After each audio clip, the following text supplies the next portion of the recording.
Less than 20 hours until the apocalypse hits.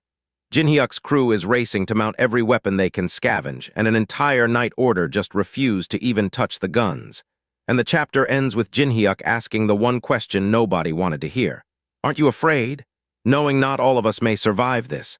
This is Solo Max-Level Newbie Chapter 264. Let's get into it. Quick setup. The apocalypse countdown is real, and it is down to 19 hours, 32 minutes, 21 seconds. The threat is a Kraken-level event that's about to crash down on the players. Jinhyuk has been working the field, gathering data and resources, while his lieutenants run the prep on the front line.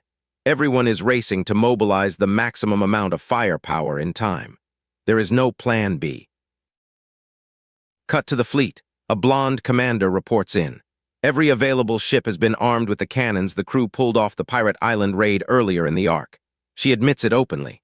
Those cannons technically only work on the 29th floor. Nobody ever expected them to be deployable at scale, let alone in a real defensive engagement. But here they are, mounted on the decks of every ship the crew could grab, improvised, scavenged, and somehow ready. Next up, the Holy Cross Knights. The crew tries to do the obvious thing and arm them with the same cannons. Knights, please take these, and they get politely, completely rejected. Teresa, the Knights' leader, just smiles and says that won't be necessary. We only need to be armed with our steadfast faith. That is the way of the Holy Cross Knights. The crew member trying to hand over the weapons is left standing there with a confused little question mark hovering over her head. Faith over firepower, even when the world is ending in 19 hours. Cut to Jinhyuk on a video call.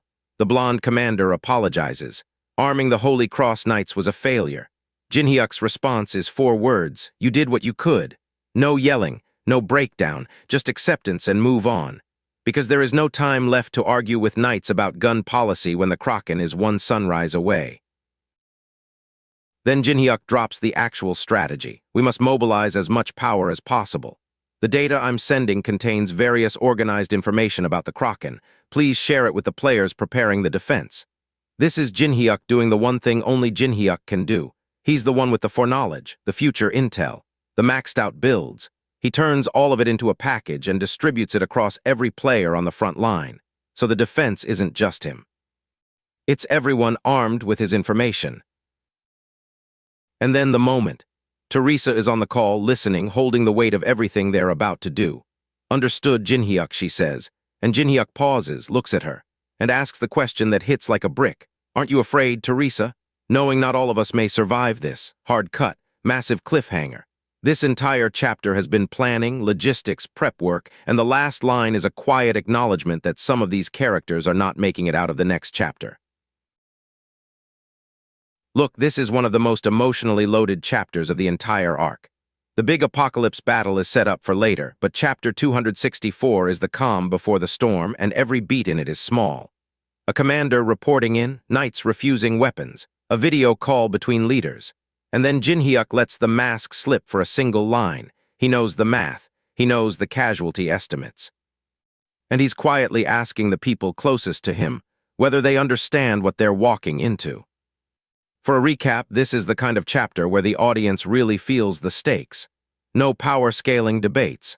No comedy beats. Just dread and the calm voice of a leader asking if his people are ready. If you're locked in for the apocalypse arc, drop a fire emoji below and tell me, who do you think doesn't make it out alive? Like and subscribe if you want more solo Max-Level Newbie recaps. See you in the next chapter.